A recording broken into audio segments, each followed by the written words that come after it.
What's up, guys? We are back with a full slate of NBA action here on Wednesday, April 23rd. We're going to break down every NBA game on the slate. We're also going to look at a bunch of the MLB games out there. We're going to look at bets on the side and over-under and a bunch of props there for that NBA slate. So make sure you're checking that pin comment throughout the day to see if there are any changes as injury news and player availability is confirmed. Yesterday, guys, unfortunately, don't have a recap for today. We're recording this very, very early on. Now, unfortunately, no early MLB action, so we really don't have anything to recap at the moment. Do me a big favor, slam that like button. It's free, helps me a ton, and shows your appreciation for all the work we're putting into these videos every single day. If you're new around here, subscribe to the channel to keep from missing out on these daily videos, and it's 100% free. Comment below with any bets you're looking at today or any other feedback you have for me, and I personally respond every single day. Quick reminder, all of our videos are sponsored by StumpTheSpread.com. Click the link in the description to go over there and see the top confidence picks from our entire team of experienced cappers.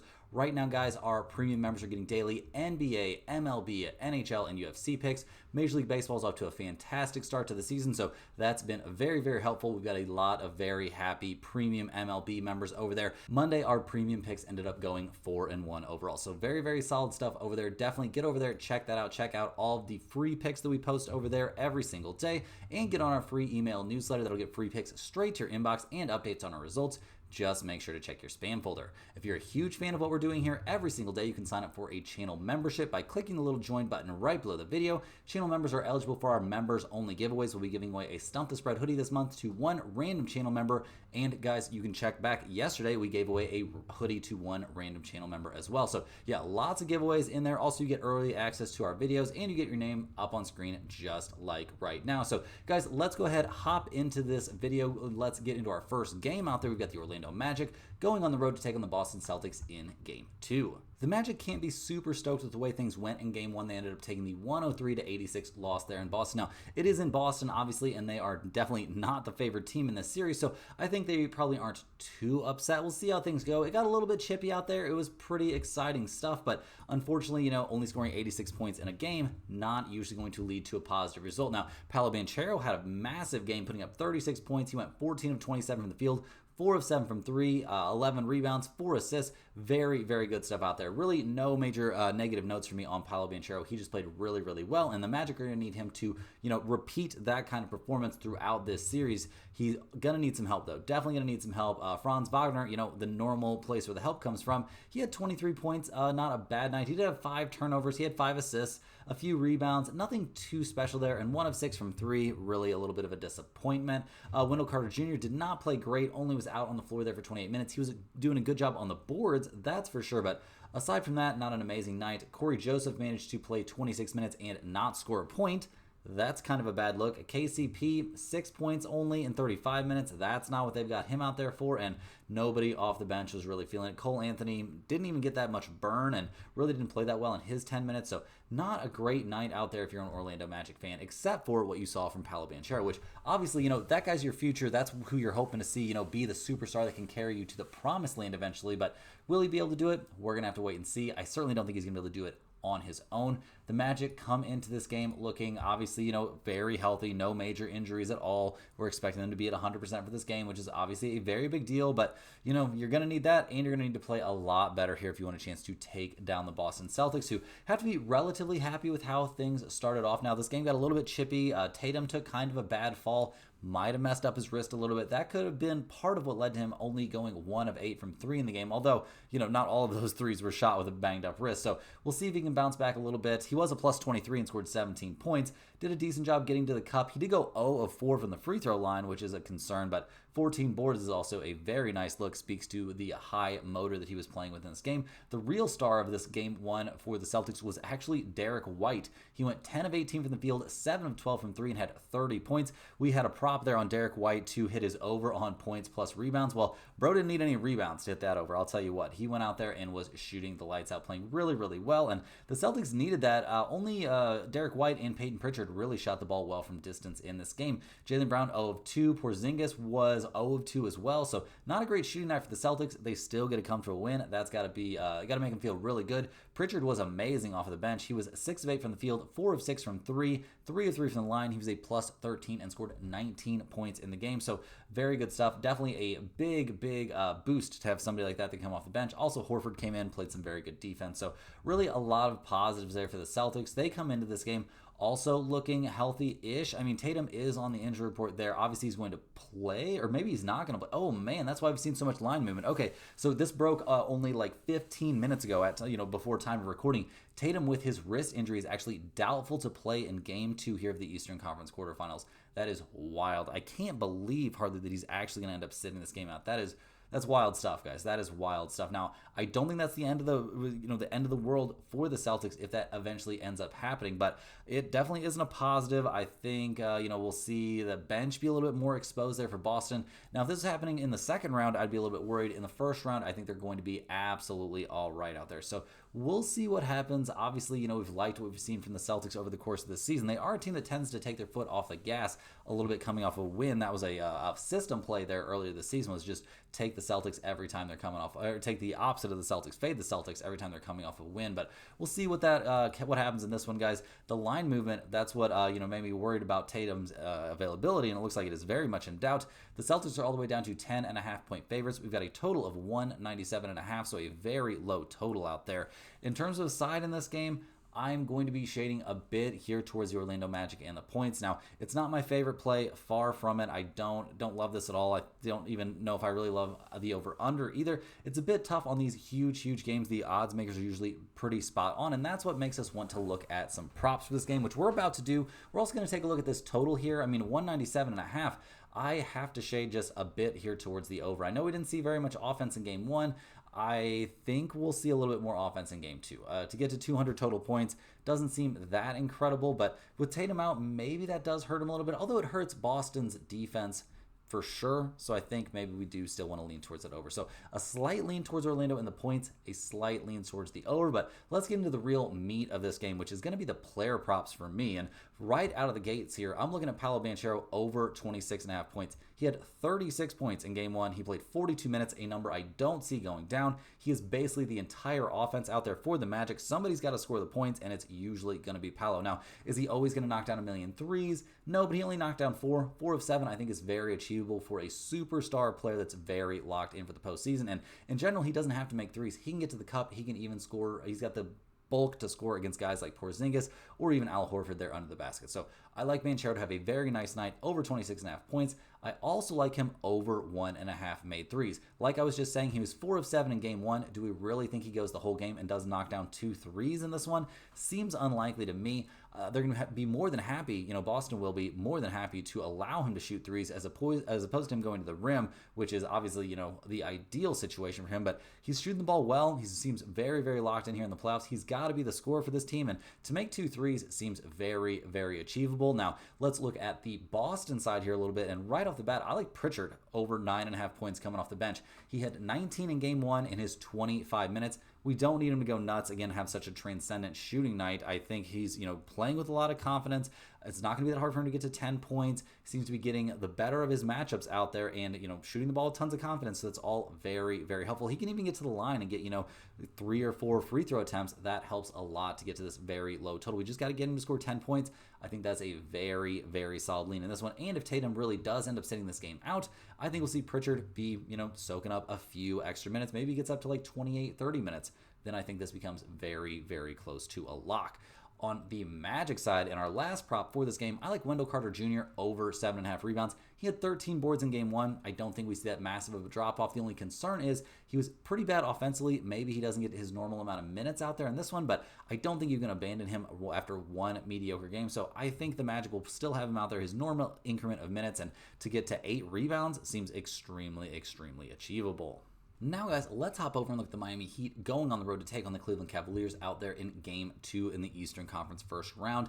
We saw Cleveland take the blowout 121-100 win there against Miami in Game 1. Very, very comfortable stuff. Jumped out to a nice little lead there in the first quarter, kind of maintained that, and then put it on him in the fourth quarter to really kind of pull away and win this game convincingly. Now, the Cavaliers and the Heat, obviously not a series that people saw, being super close, but the Heat did, very comfortably make their way, well, not very comfortably, but did make their way through the Eastern Conference play-in. So I think someday we'll see a play-in team make something of a run. Will it be here? seems like they're not off to the best start. I mean, in general, we don't hate how the Heat played, which makes the fact they lost by 21 even more concerning. Bam put up 24 points, 9 rebounds, a very solid outing for him. Tyler Hero, not necessarily incredible, but not bad. 21 points, 3 of 6 from 3, 7 of 18 from the field. He played well, just not quite well enough.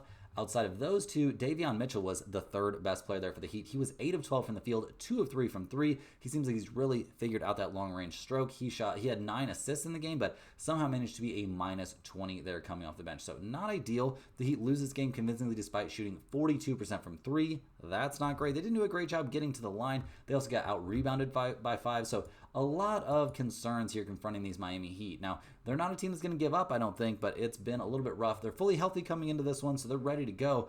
But what are we going to really see from this team? How much better can they necessarily play than they played in game one? I would say a little bit. Could they play a lot better, enough better to make up a 21-point difference? Seems like a bit of a big ask to me. We'll see what they can do here against the Cavaliers, who obviously had an amazing regular season, looked like the best team out there in the East for the vast majority of the year, if not the whole year. Obviously cruising to an easy win here in game one. Now, we saw contributions from a lot of guys out there. Number one was Donovan Mitchell. No shocker there. 11 of 19 from the field. A 30-point performance here in the opening round in the first game of the playoffs. Very good stuff. Darius Garland looked great. He had 27 points and was a plus 16. Max Strus, not necessarily amazing for him. Only played 21 minutes. Evan Mobley really was the only one to have a disappointing performance. Only 9 points and 7 rebounds, but was still a plus 10 and didn't do anything terrible necessarily. Ty Jerome. People need to get more familiar with his game. He is playing amazing off the bench here. In 26 minutes, he managed to put up 28 points. He was a plus 17, was 5 of 8 from 3. He even missed 2 free throws. He could have had a 30-piece, guys, off the bench in 26 minutes if he would have knocked down those free throws. So, yeah, pretty crazy stuff there. We saw, the Cavaliers have an edge there on the boards. Overall, I think they just have to feel great with how things are looking. I mean, they won this game by 21. DeAndre Hunter scored 0 points off the bench in his 16 minutes. Ty Jerome was just cooking out there, and this team has a very, very good bench unit. They've got very good starters. There's really not a lot of negatives here for the Cavaliers. They come into this game, no major shocking injury news, like they are fully healthy for this one. So expecting good stuff here for the Cavaliers, who are 12-point favorites at home here in game 2. We've got a total of 212 out there. This is another spot that might appear a little bit tough, but I don't think we're going to overcomplicate this, guys. I think that he played pretty well. I don't think they're going to play much better than that, and I definitely don't think they're going to keep this game within 12 points. Now, maybe game 3, maybe game 4, we see Miami, put it out there, really lay it all on the line, and maybe have a chance to, steal a game in this series. It's not likely, but I would say it's possible, so we'll see what happens, but I'm definitely leaning towards the Cavaliers here at minus 12. In terms of that total of only 221, I definitely think this is a spot to take the over. I think we'll see plenty of offense in this game. Both teams shot the ball relatively well, but I don't think that's too crazy for these two squads. The Cavaliers aren't a team that play very good perimeter defense, and I think we can once again see, Hero and Mitchell have pretty decent nights out there. I mean, we'll see. We'll see what they actually do out there, but definitely think this is a great spot to take the over as well as the Cavaliers minus 12.5. Now, time to dive into some player props for this game. And once again, we've got some very good ones, I think, out there. First up, Jared Allen over 11.5 points. He had 12 points in game 1, didn't get much action. He showed he can dominate the interior, and his offense is needed, and he can find those buckets even if he's not getting the ball on purpose, just getting rebounds. We're going to see him scoop up plenty of those, get plenty of putbacks, all that kind of good stuff. I think that translates into him probably getting to at least 12 points in this game once again. On the Heat side, I like Tyler Hero under 23.5 points. He had a very reasonable game in game 1 and only scored 21 points. The Cavs know he's the only credible offensive threat the Heat have at their disposal. They are going to work hard to keep the ball out of his hands and make things very tough on him. I'm not expecting a huge night from Hero until they get back to Miami, if even then. And yeah, if you're going to be the main focus of a team's defense in the playoffs, you're going to have a rough time. There's just very little way around that. Even some of the greats can struggle in that situation.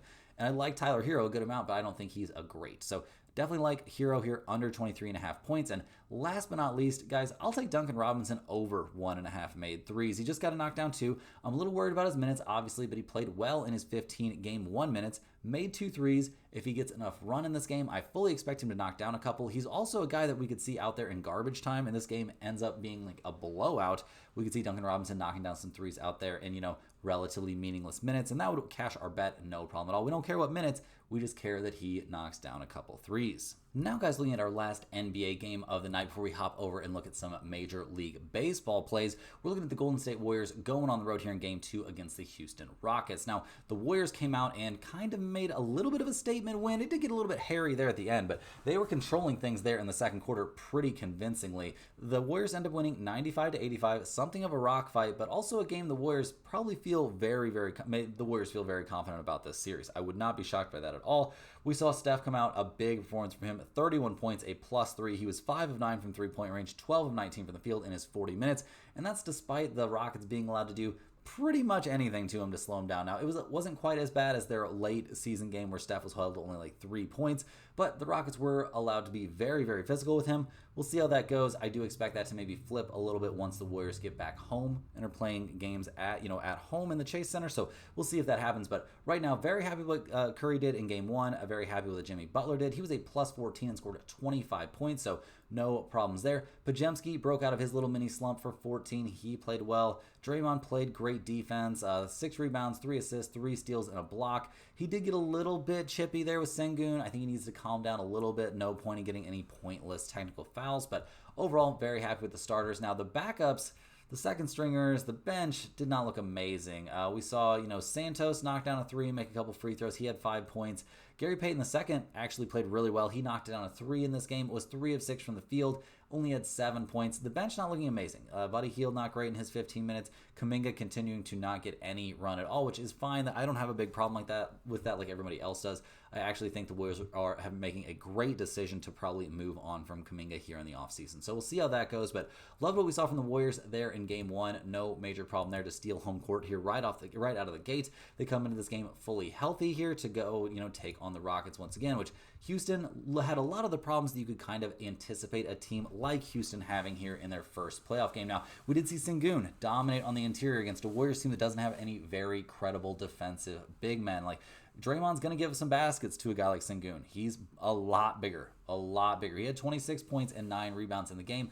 Very efficient shooting numbers. Great stuff there. But the Warriors took care of business against everyone else. Golden State played amazing defense throughout this game, totally shutting down Fred VanVleet. He played 40 minutes and had 10 points. He was 2 of 13 from 3. He did make kind of a big one late, but not a good night out there for Fred VanVleet. Jalen Green had an atrocious evening, which is something he's going to do occasionally. Every once in a while, he's going to look great, but pretty often he's going to look like this. 31 minutes, 3 of 15, 0 of 4 from 3, 7 points out there. So not good. Now, Amen Thompson did some great things defensively for sure.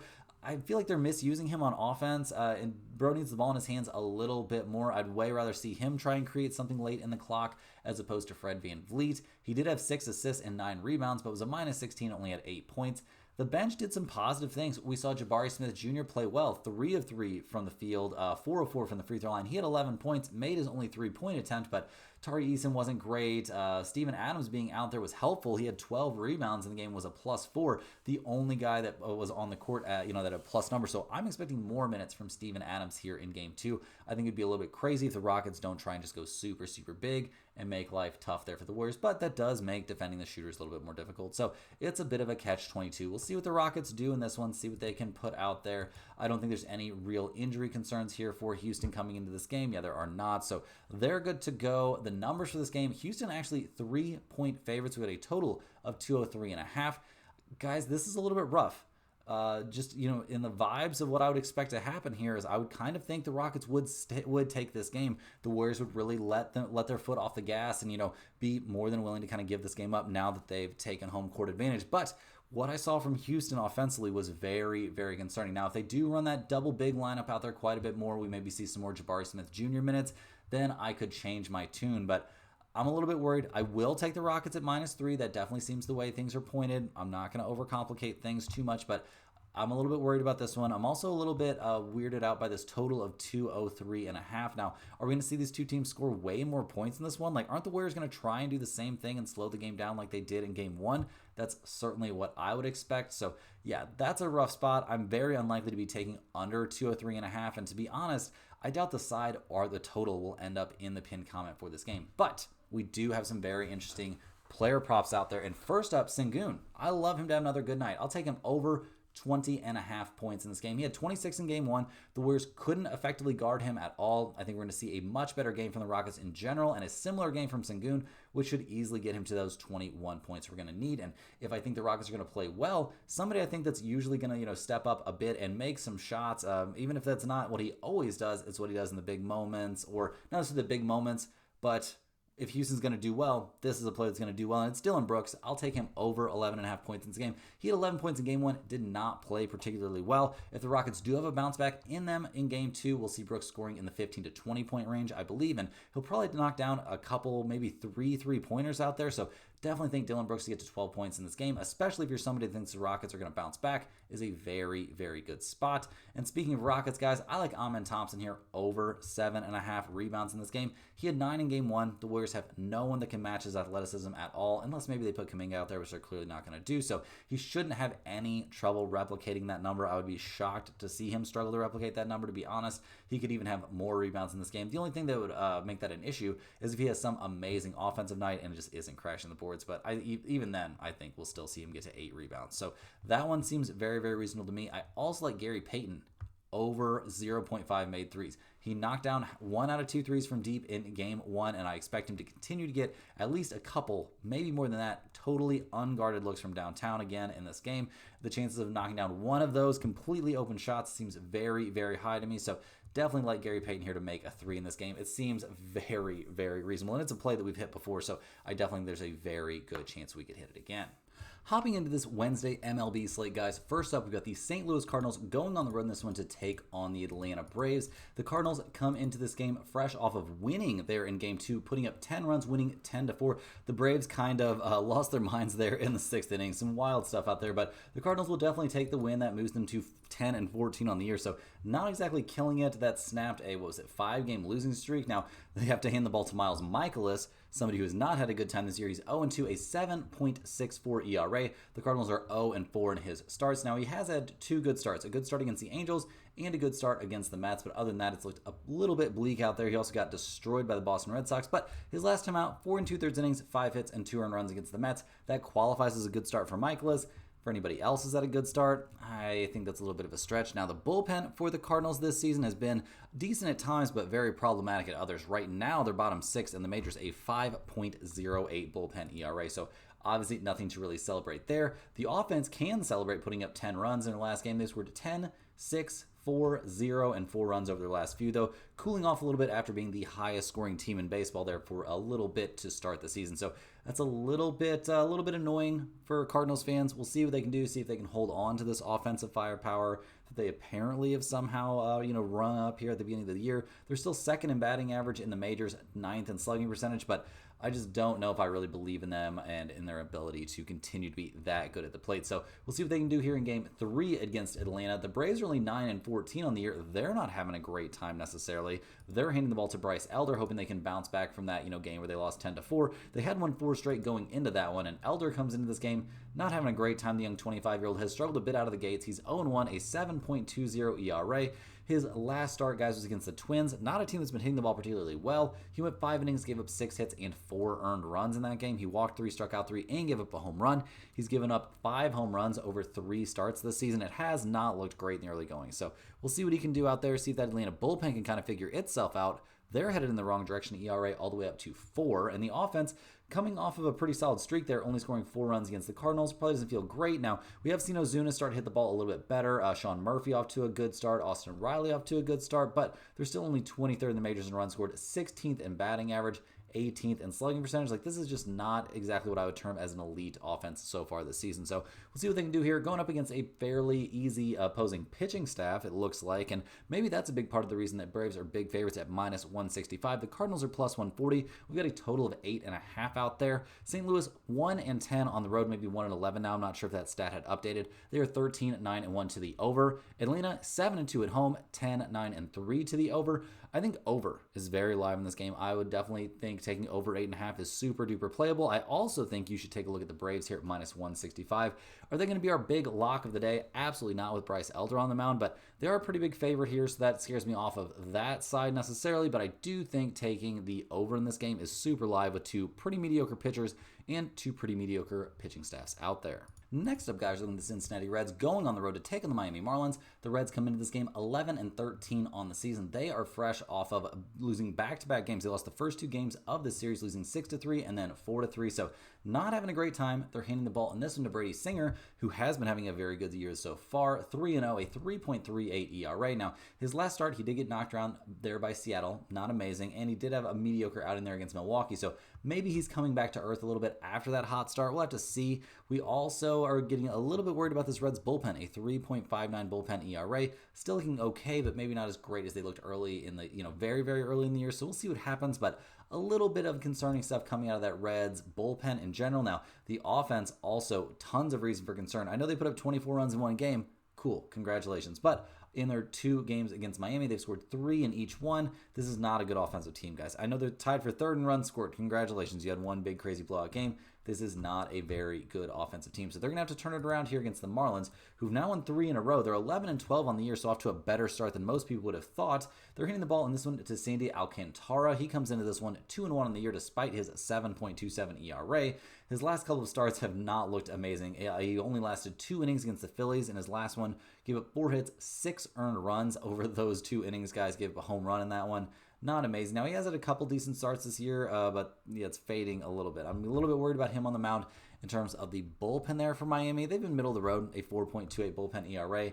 Obviously not great, but not, I guess, a disaster. The offense has been okay, 4, 6, and 7 runs respectively over their last few games. They're actually 12th in the majors in runs scored and 3rd in batting average. So definitely a Marlins team that can hit it a little bit better than you would definitely expect. So we'll see what they can do out there in this one. The Reds are plus 110. The Marlins are minus 130. We've got a total of 8. Cincinnati, 5-7 on the road, 12-11-1 to the over. Miami, 8-7 at home, 15-8 to the over themselves. In terms of a side in this game, I'm going to be leaning just slightly towards the Reds, get snapped this little losing streak and get a win in this series. But I think the better play than that is to take the over 8. I think we'll see plenty of offense in this game. The first game of the series, we saw 9 runs. We saw 7 there in game 2. I think we get over 8 in this one. I'm not loving what I'm seeing from Singer right now. Definitely not loving what I'm seeing from Alcantara. Now, both bullpens aren't disasters, so maybe this isn't going to go in the pinned comment, but I definitely think the over is where you want to be. Next up, we're looking at the New York Yankees going on the road to take on the Cleveland Guardians. The Yankees getting some good news there. Stanton,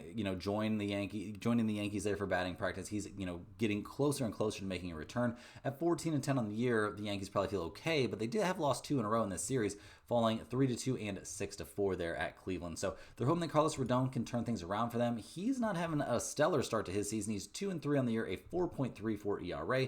His last start was his best start of the year. 6 innings, 2 hits, no runs allowed, struck out 9, and walked 4 in what was eventually a 1-0 win there at Tampa Bay. So very good stuff from Rodon in that game. Start against the Giants. Before that, maybe not amazing. So we'll see what he can do here against Cleveland. We'll see what that Yankees bullpen can continue to do. They've been excellent. A 3.17 bullpen ERA. Certainly nothing to turn your nose up at there. The offense, though, has fallen off a little bit. 2, 4, 4, 8, and 1 run over the last few. Not what the doctor ordered. Now, Judge hitting the cover off the ball, betting 4-11 on the year with 7 home runs and 25 RBIs. That is crazy work. They're 2nd in the majors in runs scored, 4th in batting average. They're getting on base at a 342 clip. That's 2nd best in the majors, and they're tops in the MLB in slugging percentage. So I have very few negative things to say about this Yankees offense. We'll see what they can do here against the Guardians, who are 14-9 on the year. They've actually won 5 straight now, turning things on here pretty aggressively. They're going to be hitting the ball in this one to Luis Ortiz. He's 2-2 this year, a 5.48 ERA. Now, his problem this year was that terrible start at San Diego, but since then, he's turned things around pretty aggressively. His last start, 5 innings, 4 hits, 2 earned runs against Pittsburgh. He also struck out 8 in that game. It was a 10-7 win for Cleveland. The start before that at Kansas City, or at home against Kansas City, 5 2/3 innings, gave only a single hit. It was a home run, but he also struck out 10 and walked 2, and that was also a win there for the Guardians. So I'm pretty sure Cleveland's feeling pretty confident handing him the ball, even going up against a team like the Yankees. The Cleveland bullpen has taken some tiny steps backwards, but still in the top, 6 or 7 in the majors with a bullpen ERA of 3.46. So we're not super worried about them. And the offense kind of finding a way to make things work. Kyle Manzardo is having a good season. They've scored 3, 6, 5, 3, and 10 runs over their last few games. Steven Kwan hitting the ball great there at the top of the order. They're 20th in the majors in runs scored, but 14th in batting average and 10th in slugging percentage. So I think this is a team we can trust to put up some runs against pretty much anyone. And looking at the numbers here, it seems like the odds makers would disagree with me. The Yankees are minus 145. The Guardians are plus 122. We've got a total of 8 out there. The Yankees are 6-6 on the road, 12, 10-2 to the over. Cleveland 7-1 at home, 11, 10-2 to the over themselves. Over 8 maybe is in play in this game, but I'm not interested in it. What I'm more interested in is considering the Cleveland Guardians here at plus 122 as our dog of the day. I think the Guardians have what it takes to make this a very, very close game, despite it being against a tough Yankees team. Now, I know this is the third game of the series, and asking Cleveland to win the first 3 in a row is a lot.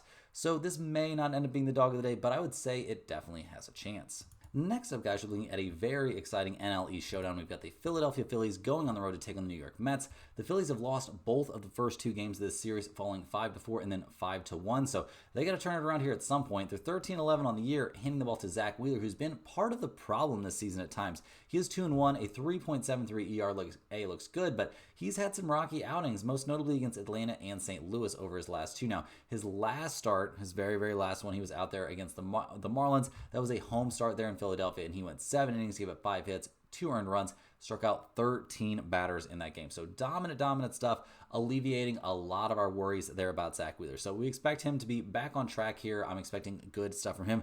As a Zach Wheeler fantasy owner, very, very happy to have him turning things back around. We'll see what he can do for us in this one. Now, the Phillies bullpen is a whole nother disaster, guys. They're second to last in the majors, a 5.80 bullpen ERA. Absolutely not getting the job done, costing this team game after game, it feels like to me. So we'll see if the bullpen can turn it around at some point. And this offense hasn't been great either. They've scored 1, 4, and 5 runs respectively over their last few games. We've seen Kyle Schwarber hit some home runs. That's cool, but they're 9th in the majors in runs scored, 17th in slugging percentage, 9th in batting average. But I honestly feel like right now this offense has been showing us more of what they really are than, that game where they put up like 11 against Miami. This offense, this team, not swinging the hottest bats right now as they head to New York to take on the Mets, who are 17-7 on the year. They've now won, up to 6 in a row. They swept the Cardinals in a 4-game series, now winning their first 2 in a row here against the Phillies. So I'm sure they're feeling great about life right now. They're handing the ball to David Peterson, who's 1-1 this year, a 3.27 ERA. His last start was against the Cardinals, and it was not amazing. He did strike out 9 and walk 0, but he also gave up 3 earned runs on 7 hits over 5 1/3 innings. It was a 5-4 win there for the Mets, so I'm sure they're not too upset about it, but it wasn't his best stuff. So a little bit concerning to see his last start be his worst start. Now, the 3 starts before that all looked very good, so we're not going to push the panic button, but we're keeping an eye on him, for sure. Now, whenever we eventually do see David Peterson come out of this game, the Mets bullpen's been looking excellent. A 2.59 bullpen ERA is 3rd best in the majors, so very, very solid stuff there. The offense has also been doing its thing. 5, 7, 3, 5, and 4 runs over the last few. Certainly playable. We were watching Pete Alonso just kill it out there. He crushed an RBI double in his last game. We see Lindor and Torrens leading the streaking Mets, in that game. Yeah, Lindor had 3 hits and an RBI single now. So very, very solid stuff. They are 16th in the majors in runs scored, 18th in batting average, and 11th in slugging percentage. So honestly, depending a lot on their big guns, but this is a very, very decent, we'll say, offensive team. So we'll see what they can do in this one. The Phillies are minus 115 with Zach Wheeler on the mound. The Mets are minus 105. We've got a total out there of only 7.5. The Phillies are 4-6 on the road, 12-11 to the over. The Mets are 10-1 at home, 15-8 to the under. This is a little bit of a tough spot, guys. I'm going to be leaning a bit here towards the Phillies in the first 5. I think that's reasonable with Zach Wheeler on the mound, but we are doing everything in our power to avoid being involved in any way with that Phillies bullpen. They are terrible. So trying to swerve on that. If you're asking me for a side on the entire game, I guess give me the Mets because of that Phillies bullpen. But I do think the Phillies in the first 5 is certainly live. I also think you could take, under 7.5 or a no-run first inning in this game. All those plays seem reasonable, and all those plays will not be in the pinned comment. Next up, guys, we're looking at the San Diego Padres going on the road to take on the Detroit Tigers. The Padres came out with the 2-0 win there in Game 2 of this series after falling 6-4 in Game 1. They're going to be hitting the ball in this one to Kyle Hart. He's off to a decent but weird start, guys. He's 2-1 with a 6.48 ERA. Now, his last start, not good, and it's the reason his number, part of the reason his numbers look so bad. He went 5 innings, gave up 10 hits and 5 earned runs there against Houston, gave up a couple home runs in that game as well. He also had a start back on the 6th where he got shelled by the Cubs and only went 2/3 of an inning, but against Colorado, a great start, giving up 1 hit over 6 innings and also a solid start against Cleveland. So yeah, a little bit inconsistent, and as a 32-year-old pitcher, that's probably not what you're supposed to be doing. But we'll see. We'll see what Kyle Hart can do in this one, see if he can put together something solid. The bullpen for the Padres obviously has been insane. Best in the majors by a wide margin. A 1.43 bullpen ERA is crazy, crazy work. The Padres offense has been sputtering a bit recently. I mean, they scored 2, 4, 3, 2, and 4 runs over their last few games. Now, Tatis has been hitting the cover off the ball, no question there. They're 11th in the majors in runs scored, but first in both batting average and on base percentage. That's insane, guys. So always going to be expecting some pretty good stuff there from the Padres offensively. What will they get across the plate against the Tigers? Well, we'll have to wait and see. Detroit 14-10 on the year, handing the ball on this one to Reese Olson. He's 2-1 this season, a 4.50 ERA, and he's been a little bit inconsistent, as you would expect out of a 25-year-old pitcher. His last time out went 5 innings, gave up 4 hits and no runs there against the Royals. Struck out 5 and walked 2, but the start before that at the Twins, not so good. 4 1/3 innings, 6 hits, 4 earned runs surrendered. So we'll see what he can do in this one. Obviously, against a pretty hard-hitting Padres team that could be a little bit rough. Just in general, the bullpen there for the Tigers has been excellent. I mean, we love what we're seeing from them, love what we're seeing from the Padres bullpen. So 2 very solid bullpen units going up against each other in this one. Now, the offense for the Tigers has been much better than I would have expected this season. I mean, Zach McKinstry batting .314. Very good stuff there. Spencer Torkelson hitting the cover off the ball. They're top 10 in both runs scored and batting average, and that is not something I thought I'd be saying this season about the Detroit Tigers. So some very positive signs there for Detroit. Now, looking at the numbers, the odds makers love the Tigers here at -155. The Padres are +135. We've got a total of 8 out there. The Padres are 5-6 on the road, 13-10-1 to the under. The Tigers 9-3 at home, 12-10-2 to the under. This is a weird spot because I don't trust either starting pitcher, which makes me think you could possibly lean towards actually an over in this game. But the both bullpens being great, probably going to slow us down on that one. So probably going to stay away from that, but I do think there's reason to look at possibly taking the Tigers to win this game and possibly taking that over. Next on the docket, we're looking at the Baltimore Orioles going on the road to take on the Washington Nationals. The Orioles are 9-13 to start their year, and it's not looking great. They've lost 3 out of their last 4. It's been a struggle, no doubt about it. They're hitting the ball in this one to Tomoyuki Sugano, hoping he can right the ship for them once again. He's 2-1 this year. A 3.43 ERA is certainly very playable. We see the Orioles are 3-0 over his last 3 starts.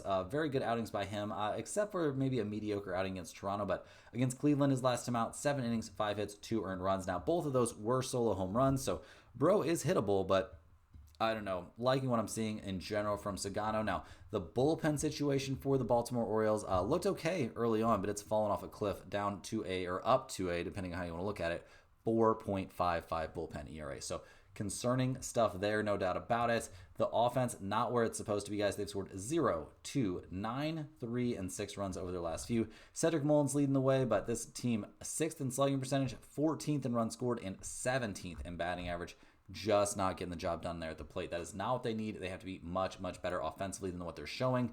Will they need to be better here against a team like the Nationals? It appears so, guys. The Nationals won game 1 of this series 7-0. Mitchell Parker threw 8 innings of 1-hit ball at them, so very, very good stuff there, limiting the exposure of this horrifying Washington bullpen. So we'll see what Trevor Williams can do. He's 1-2 this year, a 5.95 ERA. His last start was excellent, but it was against the Pirates, so take it with a grain of salt. But he went 5 innings, gave up 3 hits, only a single earned run. Now, every other start he's made this season, he's given up at least 3, and he gave up 6 earned runs against Miami. So I'm not super sold on Trevor Williams, and I couldn't possibly be less sold on a bullpen than I am on that Nationals bullpen, a 7.09 bullpen ERA. Obviously horrendous. Now, the offense putting up 7 runs looks good. They've scored 7, 1, 3, and 12 runs over their last few. We've seen guys like Keibert Ruiz hitting the ball well, James Wood hitting the ball well, but they're still only 19th in the majors in runs scored and 22nd in slugging percentage, so let's not freak out here too much. So looking at the numbers for this game, the Orioles are significant favorites at -140, which makes sense to me with Sugano on the mound. The Nationals are +120. We've got a total of 9.5. Baltimore's 4-7 on the road, but 13, 6, and 3 to the over. That's an MLB best to the over this season. Washington 6-4 at home, 12 and 11 to the over. Am I really going to take over 9.5? Seems unlikely to me. I would lean towards the under, if anything, but I do think this is a pretty decent spot once again to back the Baltimore Orioles. Now, that didn't work out for us the last time, obviously, but I do think Baltimore's in much better shape with Sagano on the mound. Trevor Williams hasn't impressed me, and whenever he comes out, one of the worst bullpens in all of Major League Baseball is coming into the game for the Nationals. So that all makes me lean towards Baltimore, but not enough to put it in the pinned comment. Rolling right along, guys, we're looking at the Pittsburgh Pirates going on the road to take on the Los Angeles Angels. The Pirates come into this game, well, actually, they're currently playing right now. They're up 5-2 in the bottom of the fourth inning, so they'll be trying to hang on and snap their 3-game losing streak. It's not been an easy season for the Pirates. They're going to hand the ball to Andrew Heaney, who's coming off a great start. He went 5 1/3 there against Washington, gave up 5 hits, no runs, struck out 4, and walked 2, and he's throwing the ball really well here in the early goings. Not going to lie, very impressive what we're seeing from Andrew Heaney. Now, in terms of the bullpen success for the Pirates, that's been a little bit startling recently as well. A 3.64 bullpen ERA, while not necessarily parade-worthy, is certainly worthy of note. I think it's a pretty good bullpen unit out there for the Pirates. The offense is what is going to kind of either make or break this team, and they're 25th in the majors in runs scored, 29th out there in batting average. Not what you're wanting to see if you are a huge fan there of the Pittsburgh Pirates. So going to be interesting to see what they can put together in this one, if they can come up with some more runs. I mean, their current game here on Tuesday is looking great. They're up 5-2, so maybe they could run a little bit off of an offensive high heading into this next one to take on the Angels, who obviously struggling a little bit right now, and despite being 11-10 on the year, probably not super stoked to hand the ball to Zach Kohanowitz. He's 1-2 this season, a 6.20 ERA. Now, he bounced back a little bit from that debacle against Houston, but his last time out at Texas, not the hardest hitting team either. 4 2/3 innings, 8 hits, 4 earned runs, and gave up a home run in that game. He's given up 4 home runs this season over 4 games. That's not great. Kohanowitz, this young 24-year-old, not exactly lighting the world on fire out there. And the bullpen for the Angels, predictably after what they did last season, is horrible. A 5.37 bullpen ERA. That is a big, big yikes for me. So we'll see what they can do out there in this one, see what the offense can come up with. Obviously, they've only come up with, 3 runs now. The Pirates are up 5-3, but we'll see. This has not been an amazing offense this year. We've liked the power numbers out of Mike Trout, but everything else has looked terrible. I mean, bro's batting 184 on the year. That's not a Mike Trout kind of batting average. They're 21st in the majors in runs scored, 23rd in batting average. We'll see what happens, but not an offense that really gets me super jazzed up. So looking at the numbers for this one, we see the Pirates at plus 124, the Angels at minus 145. We've got a total out there of 8.5. Pittsburgh only 2-8 on the road, 12-10-1 to the under. The Angels 4-2 at home and a 500 over-under team. I like the Pirates here at plus 124. This is a great chance to end up being our dog of the day. I think it's very, very reasonable that the Pirates would win this game.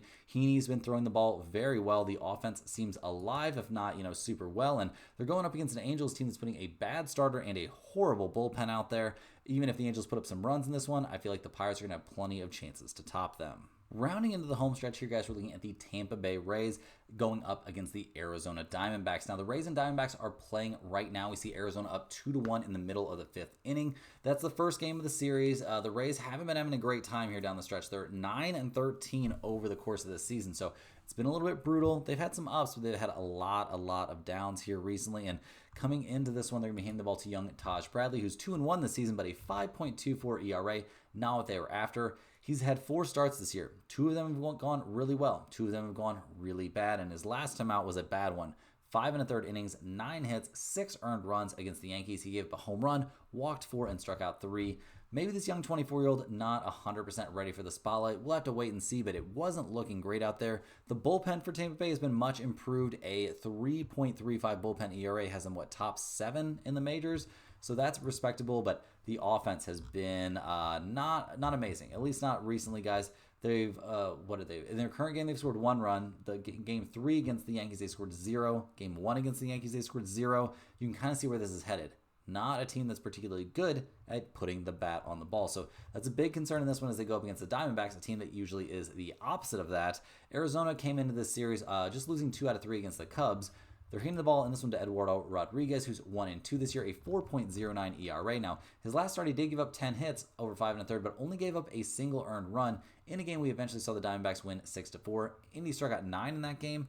So we'll see which version here of Rodriguez we get. It's a little bit hit or miss with him, or I guess hit or miss works fine. He's a pitcher, though. But The Diamondbacks bullpen has shown signs of improvement this season, but it's not amazing, guys. It's definitely not amazing. A 4.38 bullpen ERA is concerning. The offense is where this team wants to hang their hat. Josh Naylor off to a good start. Corbin Carroll off to a good start. They're tied for third in the majors in runs scored. They're top 5, or actually top 4 in both on-base percentage and slugging percentage. This is a team that can absolutely hit the ball. So looking at the numbers here, we see the Rays at plus 124, the Diamondbacks at minus 145. We've got a total out there of 9. Tampa Bay yet to find a win on the road this season. They are 11-9-2 to the under. Arizona 6-4 at home, 9-9-4 to the over/under. I think this is a spot where we have to consider the Diamondbacks at minus 145 as our possible lock of the day, our massive lock of the day that doesn't necessarily have to be a pick that yields a great return, but a pick that is the most blatant, most likely to come away with a win on the day. So the Diamondbacks definitely possible there as our lock of the day, but not 100% going to put them in there yet. Last but not least for today's video, guys, we are looking at the Milwaukee Brewers going on the road to take on the San Francisco Giants. The Brewers come into this game fresh off of actually they're playing right now. I mean, they're up 3-1 in the top of the 5th inning, so we'll see what they can get done. They lost game 1 of the series 5-2. They're 12-11 on the year, so not exactly cruising. They're hitting the ball in this one to Freddie Peralta, who's 2-1 this year, a 1.91 ERA. Obviously, having a great start to his year. He's yet to give up more than 2 earned runs in any game. He's faced some good teams like the Yankees, Diamondbacks. He's faced it all, and he's looked very, very good out there. So I'm sure the Brewers are stoked about what they're seeing from Peralta. In terms of their bullpen, I would say they're probably horrified. A 5.22 bullpen ERA is one of the worst in the majors. I want to say bottom 3, bottom 4. So yeah, real bad there. That's a huge concern. And the offense at times has been good enough to out carry a terrible bullpen, but still at 6th in the majors in runs scored, 15th in batting average, 21st in slugging percentage. Feels unlikely that they really have the the legs to keep this thing going. I don't think they're going to be a dominant offense, a top 5, top 10 offense in the majors this season. Seems like a big ask. So we'll see what they can do here against the Giants, who come into this game 15-8 on the year. They are obviously looking to figure out a way to make a comeback in their current game and get off to a 2-0 start there against Milwaukee. They're going to be handing the ball to Logan Webb, who's had a great start to his year as well. 2-1 on the year, a 2.40 ERA. His last start was against the Angels. He struck out 12 over 6 innings. It's the second time he's had double-digit strikeouts over his 5 starts. Great stuff there. Now, he got no run support, which is kind of a Logan Webb calling card situation. So we'll see if he can remedy that somehow. But right now, guys, we're loving what we're seeing from Logan Webb. In terms of the bullpen situation for the Giants, obviously it's been amazing. A 2.10 bullpen ERA, second best in the majors. And the offense has been doing its thing. Young-Hoo Lee off to a good start. Wilmer Flores hitting the ball well out of the gates. They're 5th in the majors in runs scored, but 22nd in batting average and 19th in on-base percentage. So maybe we need to cool the jets a little bit here on the Giants being potentially one of the best offenses in the majors. I don't really feel like they've got the personnel to make that happen. So looking at the numbers for this game, we see the Brewers at plus 120, the Giants at minus 140. We've got totals out there of 7 or 6.5.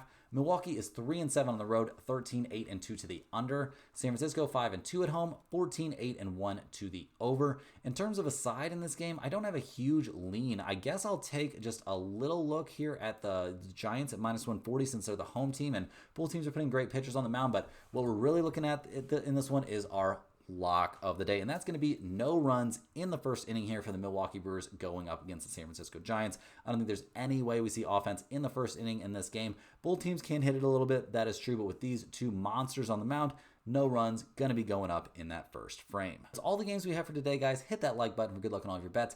Get over to stumpthespread.com and get on that free email list before you do anything else. There's tons of free information over there. There will be free parlays included in those emails, all kinds of great stuff. So you definitely want to get on there, and it's absolutely free. Just sign up for a free account at stumpthespread.com and watch those emails roll in one at a time every single day. Let me know in the comments any questions you have on today's slate. Thanks for watching. Click the link in the description, like I was saying, to get over to stumpthespread.com. Also, consider signing up for a channel membership if you want a chance at winning a free hoodie this month. And we will see you guys tomorrow for more sports betting action.